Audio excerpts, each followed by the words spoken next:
Ok, pues todo tuyo. Muy bien, pues muchas gracias por la presentación. ¿Se escucha bien? ¿Sí? Creo que sí. Vale, perfecto. Bueno, pues mi objetivo de hoy es explicar lo que yo hago en el doctorado, pero en vez de complicarme mucho, creo que es mejor ir a una base y vamos a aprender lo que es la base de mi doctorado, que son los láseres mecánicos.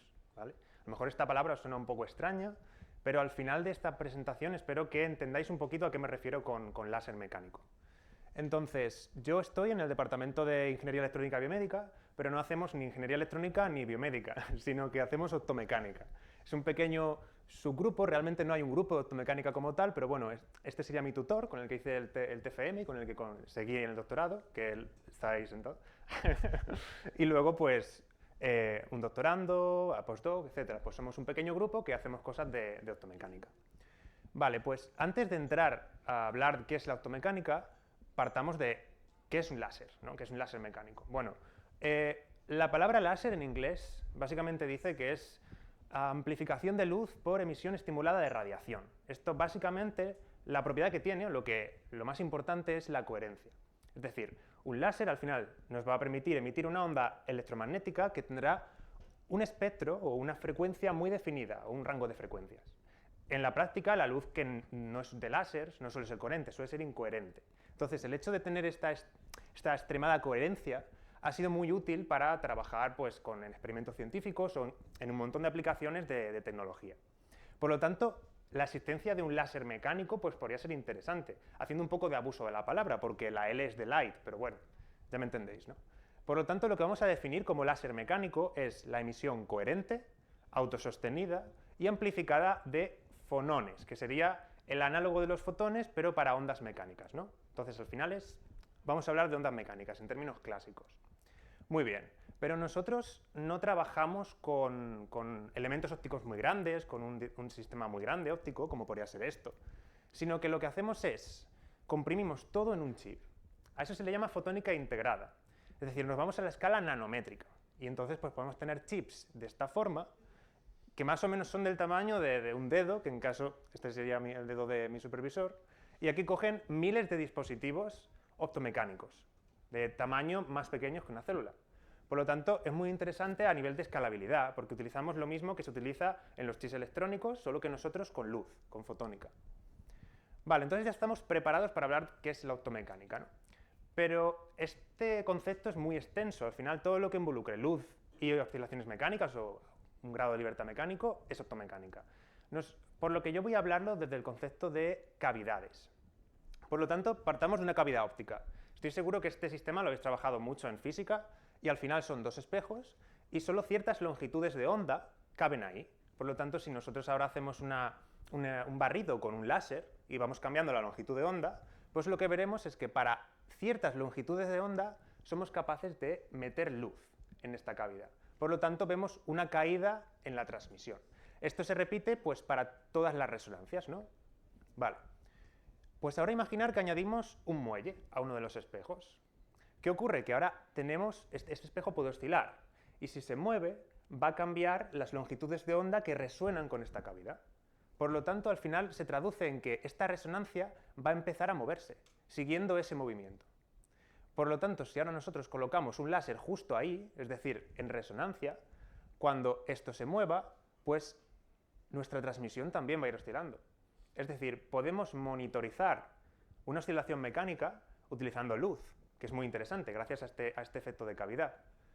Pero además no es solo eso, y es que como tenemos tanta potencia dentro de la cavidad, vosotros sabréis probablemente que al final, bueno, la luz se puede tratar como partículas, como fotones, y podéis imaginar que están rebotando con el espejo, ¿no? Entonces esto al final genera una presión, que se conoce como presión de radiación. Por lo tanto, podemos influenciar también el movimiento del espejo con esa presión. Es decir, monitorizamos y afectamos a la mecánica simultáneamente. Por eso este sistema es tan interesante y por eso trabajamos con él.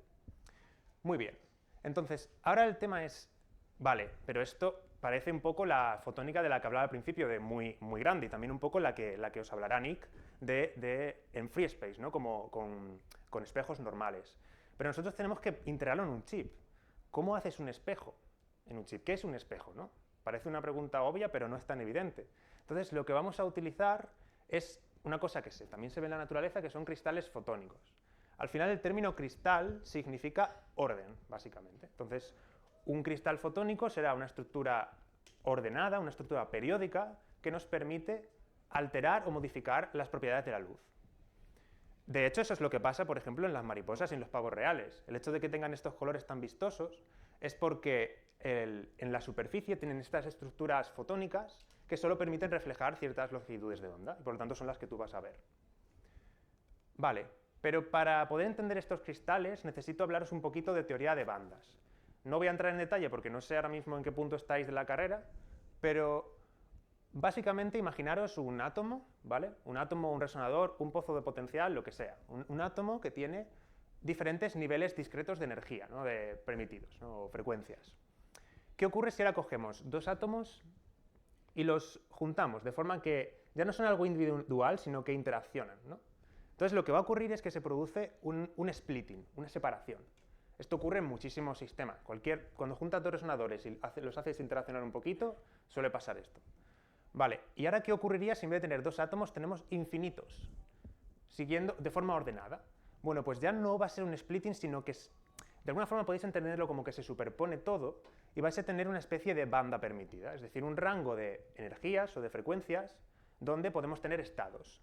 Y ya hablaremos de estados que se asocian a toda esa red, no de una zona individual. Muy bien, pues para facilitar las cosas no vamos a hablar de átomos y de electrones ni de funciones de Bloch y estas cosas, vamos a hablar, por ejemplo, de masas conectadas por muelles. Una red infinita de masas conectadas por muelles. Pues normalmente no solo mostramos la banda como en energía o en frecuencia, sino que también damos su valor espacial, es decir, las ondas que puedan vivir en esta red no solo nos interesa cómo vibren en tiempo, sino qué longitud de onda tienen en el espacio, en la propia red, ¿no? Entonces, hacia allá serán, esto es 1 partido de la longitud de onda, es decir, hacia allá longitudes de onda más pequeñas y hacia acá al revés. Vale. Y al final, lo que te marca esta curva son los estados que pueden existir ahí. Bueno, lo interesante de esto es que si ahora en vez de tener la misma masa en cada resonador, tenemos una alternación entre masas grandes y masas pequeñas, pues se produce un gap.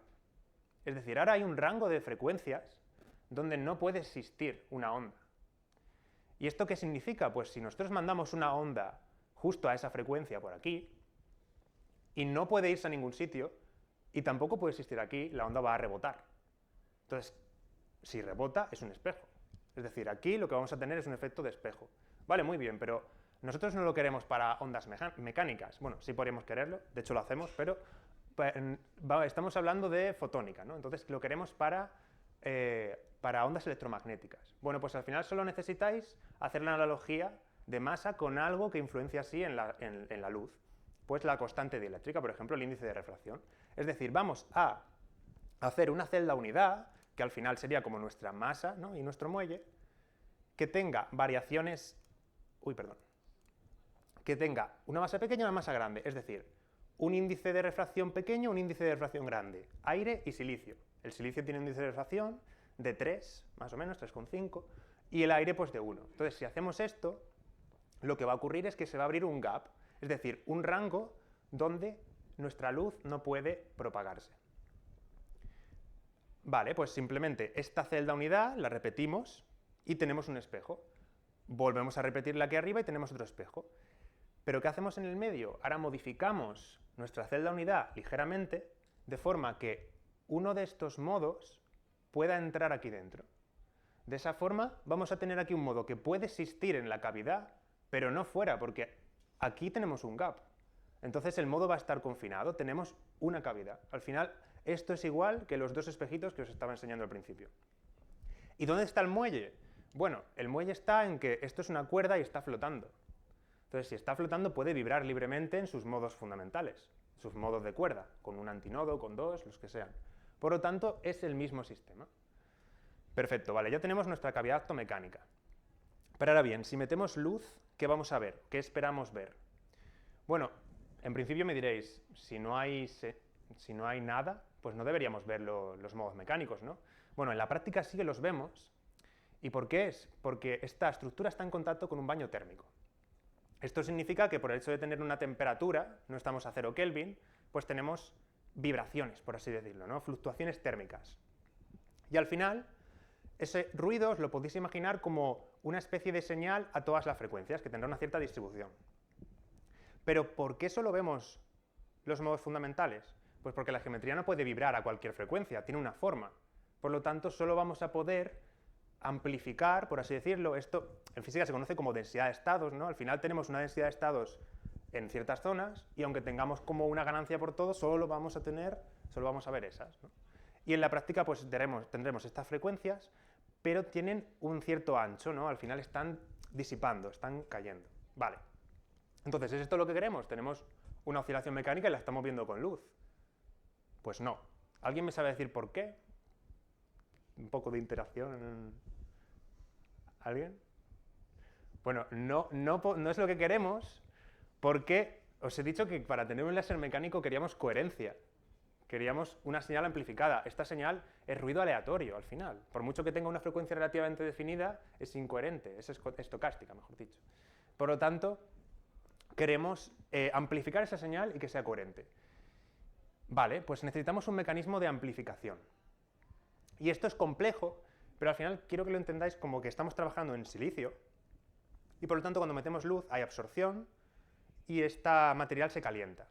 ¿Qué pasa si se calienta? Que las propiedades del material van a cambiar y nuestra resonancia también se va a mover.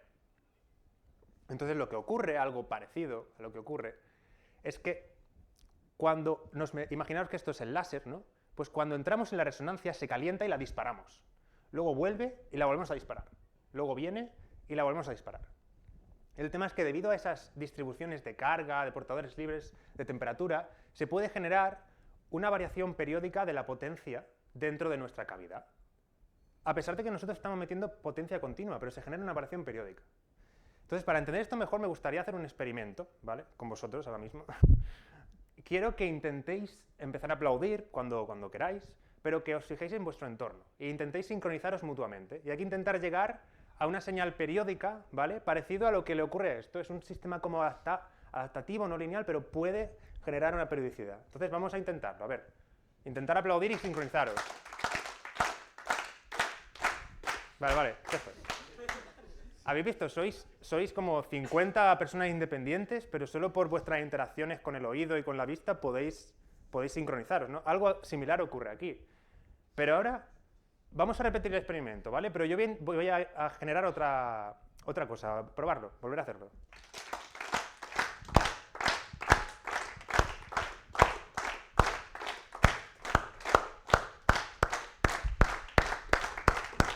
Vale. Más o menos, ¿no? ¿Qué ha pasado? Yo he generado como una señal, una perturbación externa, ¿no? Y vosotros habéis intentado seguirme. Y parece que ha funcionado, a pesar de que vosotros estabais oscilando a una frecuencia, yo me he colocado a otra y habéis podido engancharos. Entonces, casualmente esto es bastante parecido, porque si os fijáis, aquí tenemos una oscilación que es muy adaptable, es como vosotros, muy no lineal, pero ahora tenemos también nuestro modo mecánico, que tiene una frecuencia definida. Puede ser que no sea coherente del todo, pero es una perturbación térmica, ¿no? Entonces lo que va a ocurrir es que este sistema la va a ver. Entonces se va a sincronizar a ella. Y si se sincroniza, al final, por meter un poquito lo de las Olimpiadas, ¿no? Que es el tema de... Al final es como un boxeador, ¿no? Tenemos aquí esto, que tiene vibraciones térmicas, y el boxeador las ve y le golpea en el momento que toca, ¿no? Y entonces lo que va a ocurrir es que lo va a amplificar. Y al final vamos a tener una oscilación amplificada, coherente, de alta amplitud y autosostenida. Y eso es un láser mecánico, ¿no? Que era lo que quería llegar. Entonces, resumen. Partimos una cavidad optomecánica, la fabricamos en una máquina de litografía electrónica, muy fácil de conseguir, y luego contratamos a un boxeador que nos golpea al oscilador de forma sincronizada y así podemos amplificar esa señal. ¿Y de qué va mi doctorado exactamente? Bueno, pues yo uso estos osciladores, por así decirlo, estos láseres mecánicos, y por ejemplo los hago interaccionar de forma mecánica, de forma óptica, de forma externa, y puedo conseguir que emerjan dinámicas de sincronización entre ellos. O por ejemplo, ¿qué pasaría si en lugar de haber solo un David que estaba haciendo una señal externa hubieran dos a diferentes frecuencias? ¿Ese sistema no lineal sería capaz de bombear simultáneamente ambos, como pasan en los láseres ópticos a veces? Pues algo similar, pero todo con mecánica, ¿no? Es lazy multimodo, ¿no? Sería. O, ¿qué pasa si utilizamos otro tipo de cavidades que tengan muchos modos mecánicos acoplados a un mismo modo óptico? Bueno, pues eso, es diseño, fabricación, luego creamos teorías que puedan entender las dinámicas que están ocurriendo, es decir, un poco de todo. Y ya estaría, si ahora tenéis alguna duda. Pero bueno, la sincronización pasan muchas cosas, ¿no? Por ejemplo, como ese gatete.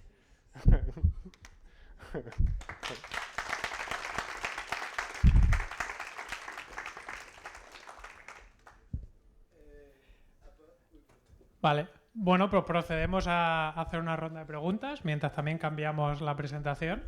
Me ha gustado mucho cómo nos has engañado para llevarte más palmas aún. Sí, era una estrategia. Bueno, pues procedemos, creo que ahí había una.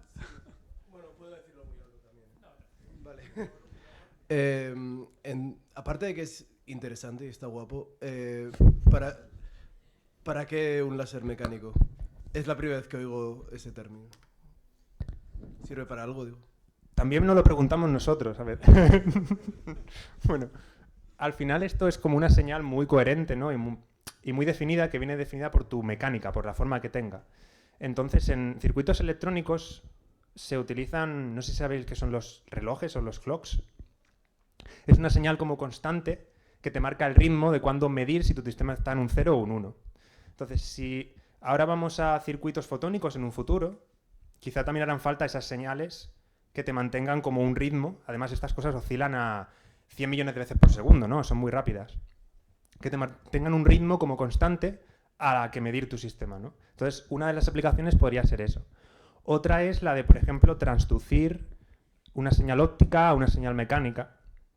Hemos visto que podemos meter una señal en óptica que es en terahercios y luego acabamos en una señal mecánica que es en gigahercios o megahercios, ¿no? Luego podrías llevártela por un material. Estas cosas se hacen en electrónica con filtros. Bueno, hay mucha aplicabilidad, pero a algo así específico nosotros no nos centramos. Hacemos cosas más a nivel de prueba de concepto, ¿no? Pero... Como vamos Sí. bien de tiempo, ¿alguien tiene alguna pregunta más? No, jo volia... Molt xulo, molt interessant. Jo volia preguntar, és a dir, la dinàmica entenc que és periòdica, no? Sí? Heu provat d'acoplar aquestes cavitats amb diferents ressonàncies a veure si podeu induir algun tipus de dinàmica més no periòdica? Sí, de hecho, puedes llegar a caos y a dinámicas cuasi periódicas. Es un sistema súper rico porque este ciclo no lineal que bueno, es un ciclo autosostenido, no sé cómo decirlo en español, como self-limit cycle, ¿no? Estas cosas de bifurcaciones. Y al final lo que ocurre es que cuando metes más potencia se vuelve caótico. Y a lo mejor no del todo caótico, sino que hace una oscilación, te bombea un modo mecánico, pero luego se va al otro, luego se va a este, ¿no? Como que va bailando entre ellos. O sea, se generan muchas cosas muy complejas y de eso va mi doctorado, básicamente, de esta dinámica no lineal, ¿no? Tanto caos como cosas periódicas, un poco de todo. Pero sí. ¿Alguna pregunta más rápida? Vale, si no, luego al final haremos también una sesión conjunta de preguntas con los dos. Vale, pues le puedes ir pasando el micro y vamos a ir poniendo la siguiente presentación. Sí, por ahí. Que te lo pongas mejor. Sí, a ver. Espera, estamos aquí. Venga, dale, David. Vale, pues ahora es el turno de Nick, que él nos va a hablar de cómo usar láseres para hacer microscopía de superresolución, que la verdad es que no sé si es algo que los estudiantes conozcáis, pero es súper interesante, pero es algo que yo creo que en la carrera no se ve mucho, y que de cómo usar estos donuts que tiene aquí para hacer microscopía. Y bueno, que no le he presentado, Nick estudió aquí en la Universidad de Barcelona y luego hizo también el máster de fotónica. Y ahora está en el primer año de doctorado, me has dicho, ¿no? Pues haciendo el doctorado también en primer año. Así que todo tuyo. Vale, ¿se me oye bien? Sí, ¿no? Vale.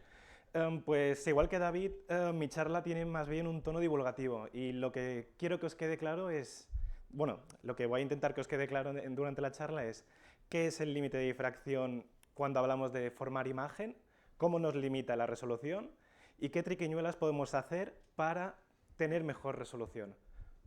Y ahí está aquí. Vale, entonces, primero vamos a comenzar hablando del límite de difracción. Hablando en términos de imagen, nos tenemos que imaginar esta situación.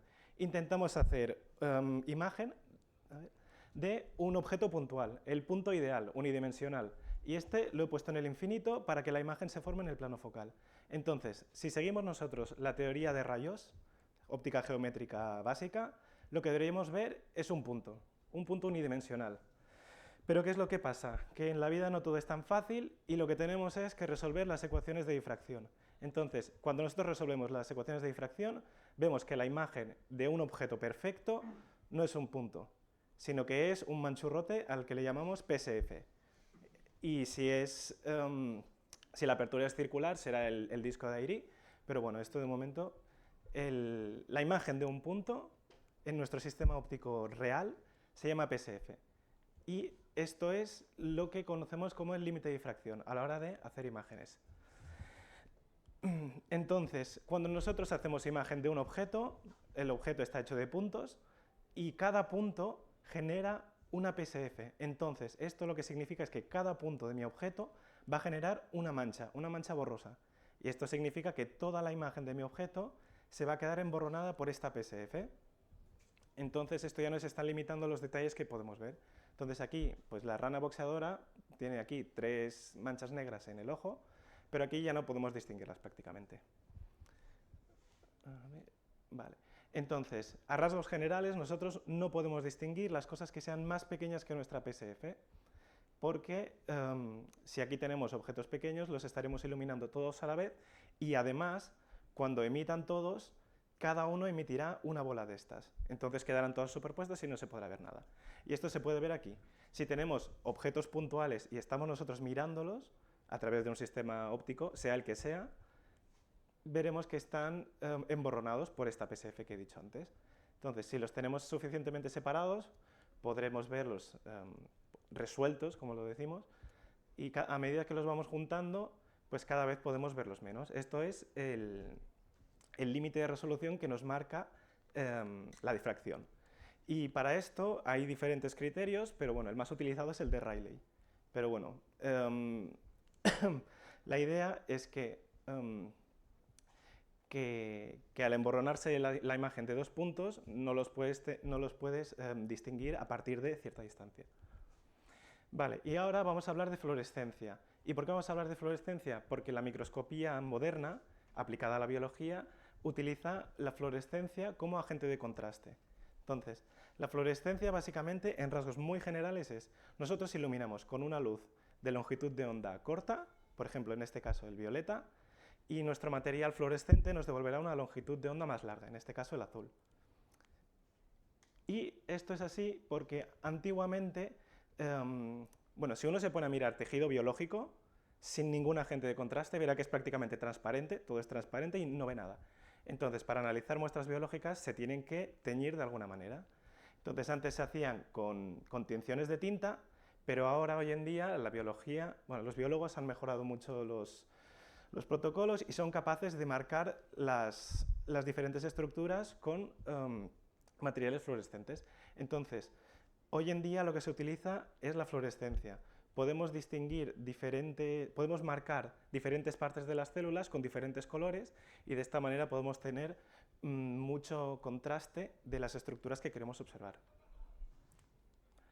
Vale, y ahora he hablado del límite de difracción, pero primero tenemos que llegar a este límite, porque no es tan fácil, ya que en el mundo real los objetos no son una lámina bidimensional. Los objetos tienen un volumen y cada punto de este volumen nos emite luz, cosa que nos va a llegar al sitio donde hacemos imagen y nos va a emborronar aún más nuestra imagen. No tendremos la imagen de este plano, sino que tendremos también la imagen desenfocada de este plano y la imagen desenfocada de este plano. Entonces, estos son factores que contribuyen a que no podamos llegar al límite de difracción si iluminamos toda la muestra.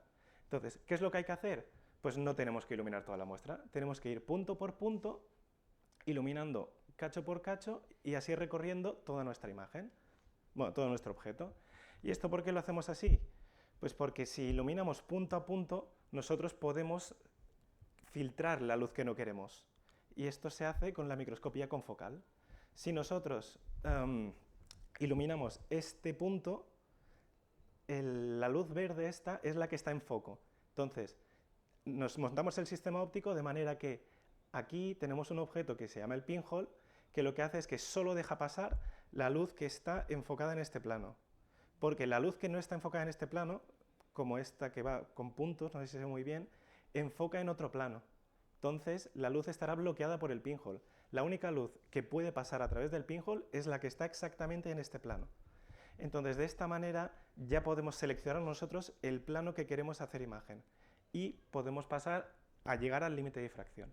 Entonces, aquí tenemos, por ejemplo, unas imágenes. White field corresponde a iluminar toda la muestra, entonces tenemos un montón de luz fuera de foco, y si utilizamos este método de escaneo punto a punto, con la ayuda del pinhole para filtrar la luz fuera de foco, podemos llegar al verdadero límite de difracción. Entonces, bueno, aprovecho para recordar que la resolución que seguimos teniendo depende del tamaño de nuestra PSF, incluso en este método, porque nosotros estamos iluminando con nuestra PSF, y dentro de esta PSF podemos tener diferentes objetos, y si no somos capaces de iluminarlos por separado, a la hora de hacer la imagen van a quedar emborronados y no se van a poder distinguir. Entonces, para salvar estos problemas hay diferentes técnicas de superresolución. Está iluminación estructurada, está la de agotamiento, que es la de los donuts, y está la de localización. Y entonces pues voy a hablar la de agotamiento. Entonces, este es el donut de luz. Tiene un nombre, este es un modo Lagergauss 01, y está caracterizado pues por eso, por tener un agujero en el centro. Entonces, este tipo de microscopías lo que quiere hacer es disminuir el tamaño de la PSF lila que teníamos antes. Entonces, el procedimiento va así. Hay diferentes mecanismos físicos, pero a grandes rasgos todos funcionan de manera parecida. Nosotros iluminamos con nuestra PSF, la normal, la de toda la vida, y luego esta zona quedará activa, nos estará emitiendo luz, todo este manchurrote. Entonces, luego iluminamos con nuestro donut, y este donut, sea por el mecanismo que sea, por emisión estimulada o por switching de fluoroforos, lo que hace es eliminar la señal, o sea, la luz que tenemos en el área del donut. Entonces, nos queda solo recibimos el área del agujero del donut, la luz que está en el agujero del donut. Y esta es mucho más pequeña que la que teníamos originalmente. Entonces, de esta manera ya hemos conseguido reducir el tamaño de nuestra PSF, que sería esta PSF efectiva.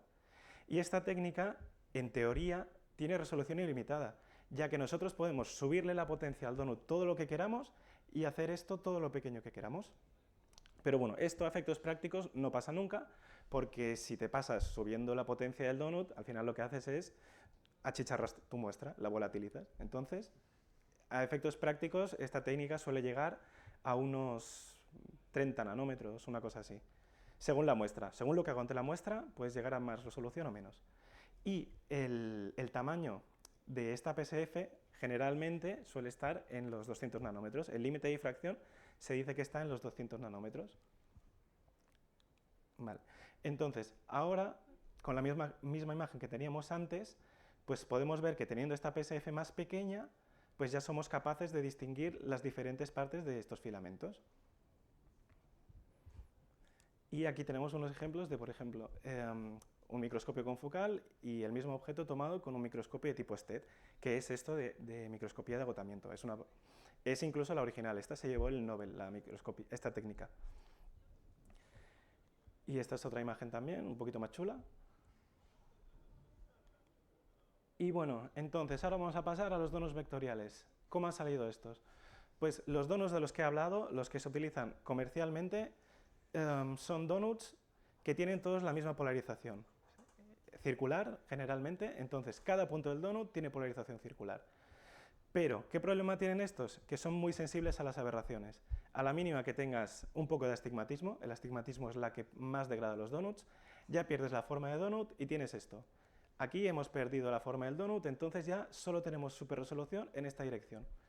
Entonces, esto no es muy viable, así que hay que buscar unos nuevos donuts. ¿Qué donuts hay? Pues los vectoriales, que son los donuts que tienen polarización que cambia punto a punto. En este caso es un donut azimutal, que la polarización es perpendicular a la coordenada radial, y este también es uno que ya se conoce y que se ha visto que, aparte de ser más robusto en las aberraciones, tarda mucho en llegar a esta forma, si es que acaba llegando. Aparte de esto, es un poco más pequeño que el original. Entonces, al ser más pequeño, confina más nuestra PSF y tenemos aún más resolución. Vale, y entonces, ¿qué es lo que hago yo en el doctorado? Pues mi doctorado es bastante experimental y lo que hago yo es, de momento hemos conseguido implementar un sistema óptico que permite generar haces vectoriales arbitrarios. Cualquier distribución, sea donut o no sea donut, cualquier distribución de haz podemos generarla punto a punto. ¿Y qué es lo que queremos hacer con esto? Pues queremos enchufar este donut al microscopio y hacer microscopía con estos nuevos haces. Estudiar qué ventajas tienen, cómo resisten aberraciones y qué tipo de imágenes proporcionan. Estos nuevos donuts, al ser más eficientes y más robustos, pueden incluso hacer que no tengamos que dañar tanto la muestra como en técnicas como STED, que podamos ser más suaves con la muestra, podamos hacer imágenes durante más tiempo y otras ventajas varias que se tendrán que estudiar. Y eso es todo.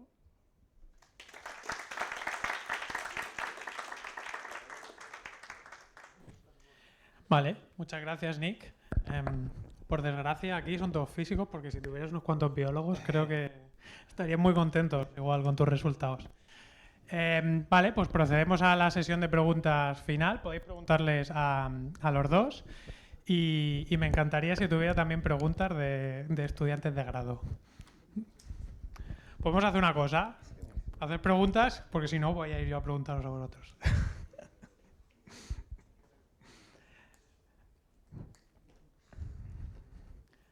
También, como hemos hecho en las otras sesiones, os habéis venido, también podéis hacer preguntas, no tiene que ser sobre el tema en sí. Si alguien tiene una curiosidad de cómo es hacer un doctorado, cómo se llega a ello, también les podéis preguntar estas cosas, que yo creo que no tendrán ningún problema en responderla, ¿no? Pues... Bueno, mientras os vais pensando en preguntas, sí, pues rompen el hielo por aquí. Ahora... Yo os quería preguntar... ¿cómo es la experiencia de trabajar en un lab en comparación con quizás los labs que hemos visto durante la carrera, ¿no? O sea, a nivel... Es muy diferente cómo vives el hacer ciencia de verdad, ¿no? En un lab con cómo la vives en el grado. Y en caso que la respuesta sea que sí, o si es que no, ¿qué recomendarías a algún estudiante que pudiera estar interesado en hacer más cosas manuales en un laboratorio, pues estando dentro de la universidad? ¿Qué recomendarías? Los dos, ¿eh? Bueno, en mi caso hago un poco como teoría de experimento, ¿no? Pero en el caso de los experimentos, lo que más he notado, bueno, en general, en investigación, es que en la carrera siempre tenías como un problema, ¿no?, a resolver que tenía un final. Es decir, tú te ponías con ello y sabías que en algún punto ibas a solucionarlo, o si no, buscabas en internet y estaba la solución, o te la decía tu profesor. Pero ahora es como tienes que investigar sobre un problema que nadie a veces sabe, ¿no? Entonces es mucho más, a veces, complicado de avanzar, ¿no?, en ese aspecto. Yo es lo que más he notado, a diferencia de los laboratorios de la carrera. La incertidumbre de estoy yendo hacia una dirección con sentido, no voy a ningún sitio, ¿no? O algo así. No hay un guión. No hay un guión, no hay un guión de práctica. Eso es lo que más fastidia, yo creo. A mí lo que más me ha venido a la mente es que, claro, en el tema del laboratorio en la carrera, al final cada sesión dura 3 horas y, claro, en 3 horas no es que puedas hacer cosas tan chulas, entre comillas, sino que es algo pues para aprender los conceptos teóricos y tal. Pero en cambio en el doctorado aquí, como no tengo el límite de estas 3 horas, pues se pueden acabar consiguiendo cosas más chulas como imágenes de microscopía, cosa que en una práctica de laboratorio pues el tema que haya el límite de tiempo pues ya no te lo permite. ¿Y alguna recomendación para, no sé, en cuanto a asignaturas, o no sé si en el máster de fotónica teníais también más prácticas, sí, o hablar con profesores, no sé si ahí tenéis alguna, pero igual no tenéis, ¿eh? ¿Del máster de fotónica? ¿El máster que habéis hecho tiene como parte experimental y más práctica o es bastante teórico? Tiene parte de experimentos, pero también son muy como en el grado, yo creo, muy focalizados en un rango concreto. Donde más aprendes quizá es en el trabajo de fin de grado o trabajo de fin de máster, que es donde de verdad ya haces algo parecido al doctorado, pero de una forma un poco más controlada, ¿no? Como también con no un guión, pero más preparadito. Sí, o sea, cogiendo un trabajo de máster Claro. experimental y que te toca hacer cosas. Yo creo que es la forma más, en cuanto a asignatura, pues la que os guste más, no sé. Vale. Vale. ¿Alguna pregunta de estudiantes? Qué bien. Bueno, hola, gracias por vuestra charla. Y bueno, yo os quería preguntar qué tal os va en el doctorando y un poco hablando del plan de ruta, a ver cómo veis estos años que os quedan y qué tal es la experiencia de estar investigando. Pues, pues bastante bien. No sé muy bien qué va a decir, pero bastante bien. Es eso, en mi caso se ha tardado un poco, pero he conseguido tener el primer objetivo, que era esto de generar haces vectoriales, y ahora pues está marcado que el siguiente paso es meterlo al microscopio para hacer imágenes. Entonces, en mi caso, yo creo que está de momento la siguiente meta está bastante en la vista, entonces esto es algo que yo creo que me mantiene bastante activo. Mi caso es un poco particular porque en mi caso no tengo objetivos. Es decir, no sigo... Eso tiene el punto bueno de que pues hago lo que me interesa, ¿no? Tiene el punto malo de que a veces demasiada libertad. pero sí, al principio pensaba que era más difícil el adaptarme a poder tener esa creatividad de generarte un objetivo a corto plazo y ir a por eso y luego ir a otra cosa. Pero una vez te vas adaptando te das cuenta de que incluso si no tienes objetivos, pero estás investigando en algo a cierto nivel, salen cosas siempre y si tienes motivación siempre puedes ir entendiendo cosas que a lo mejor alguien no ha entendido o ir, explorando un poquito más, ¿no? Abriendo los límites de la ciencia. Entonces, en ese aspecto, bien, creo. ¿Más preguntas? Yo tenía una pregunta para Nick, porque, bueno, no sé si lo has comentado muy al principio y no me he enterado bien. ¿Cómo hacéis estos donuts de luz? Pues el estándar se genera poniendo una máscara de fase. Si tú haces que tu haz genérico, un haz gaussiano de toda la vida, con frente de onda plano, pase por una máscara de fase que tiene fase espiral, al final, en el centro de la espiral, se te genera una singularidad que es el agujero del donut. Como ahí la fase tiene un cambio tan abrupto, porque en principio no está definida si tú haces la ecuación matemática, pues entonces ahí se te genera la singularidad porque está indefinida la fase que tiene ahí. Entonces se te genera ahí el agujero del donut. Y en los vectoriales son un poco más complicados de hacer porque no tienes que hacer solo fase, sino que también tienes que tienes que matar luz. Tienes que modular también, no solo en fase, sino que también amplitud. Y esto es un poco más complicado de hacer con nuestro montaje, pero bueno, nos hemos peleado y ha salido. ¿Y podéis hacer otras formas? De momento no las hemos probado porque, claro, para las microscopías que hacemos nos interesan los donuts. Pero en principio sí, no tendría que haber mucho problema. Una pregunta ahí al fondo.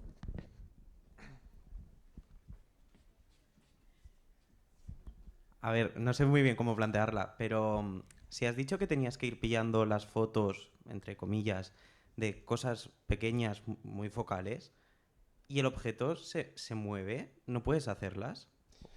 Bueno, sí que es verdad que el método de ir punto por punto es lento. Entonces, cuando tienes una muestra viva, pues ahí ya te sale el problema de qué es lo que haces. Pero en principio puedes jugar con los parámetros y sacrificar un poco de señal, iluminas menos tiempo tu muestra para que estés menos tiempo en cada punto y poder escanear más rápido. Si no, también una cosa que ha hecho el grupo, e incluso han licenciado un microscopio con esta idea, es que tú puedes, en vez de iluminar con un solo punto, puedes iluminar con varios puntos enfocados a la vez. Entonces, si tú yo qué sé, en vez de tener un punto, pues tienes 100 puntos. Una matriz cuadrada de 10 por 10. Entonces, pues con esto ya se te reduce en un factor enorme el tiempo que tienes que estar. O sea, esto es la paralelización y esto es algo que, con lo que el grupo, con el anterior doctorando, ha tenido bastante éxito y esto te saca de toda la ecuación el tema del tiempo. Es algo bastante útil, el tema de tener paralelización. ¿Pero habéis hecho medidas de muestras vivas? ¿O... Yo no. Vale. Aún. Ok. ¿Más preguntas? Pregunta, ¿cuánto cuesta un microscopio? ¿Y cuánto asustado estás cada día de romper algo? El precio de un STED, nosotros no tenemos un STED, aún estamos en los pasos preliminares y hemos hecho una variante que se llama microscopía de subtracción, que no utiliza la tecnología del STED, solo utiliza el procesamiento para obtener una imagen como que emula el STED, de momento. Pero un STED creo que puede llegar a 1 millón, una cosa así. Y el tema de miedo a romper las cosas, pues cada vez menos. Al principio sí que iba con un poco de miedo, pero ahora ya... Todos hemos roto cosas caras en el laboratorio. Más preguntas.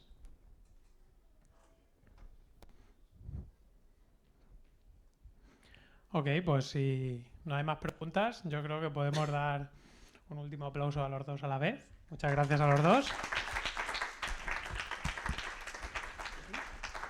Es verdad, por supuesto, tenemos que pasar a la entrega de medallas de nuestras Fisiolimpiadas. Entrega de medallas. Tenemos aquí vuestras medallas.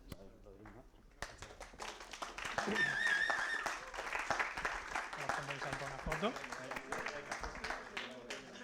Los otros días teníamos había una había una disciplina deportiva, no sé hoy cuál sería, con los donuts y... Bueno, la de boxeo, vale, hoy sois los campeones de boxeo de estas Fisiolimpiadas. Y bueno, con esto recordaros que la semana que viene tenemos la última sesión, que hablará Toni. ¿Y con quién habla Toni? Sí, jo parlo amb el Sergi, llavors la setmana que ve parlarem de coses més teòriques, parlarem de cosmologia, de com utilitzar l'observació de galàxies per poder saber què és l'energia fosca i la matèria fosca, això ho parlarà el Sergi, i jo parlaré de física de partícules, de problemes oberts de la física de partícules i utilitzar la cosmologia per resoldre'ls. Vale? Així que vingueu preparats. Pues eso, nos vemos la semana que viene y bueno, y muchas gracias a todos todos los que habéis venido hoy y para la semana que viene pues intentar traer unos cuantos amigos más. Gracias.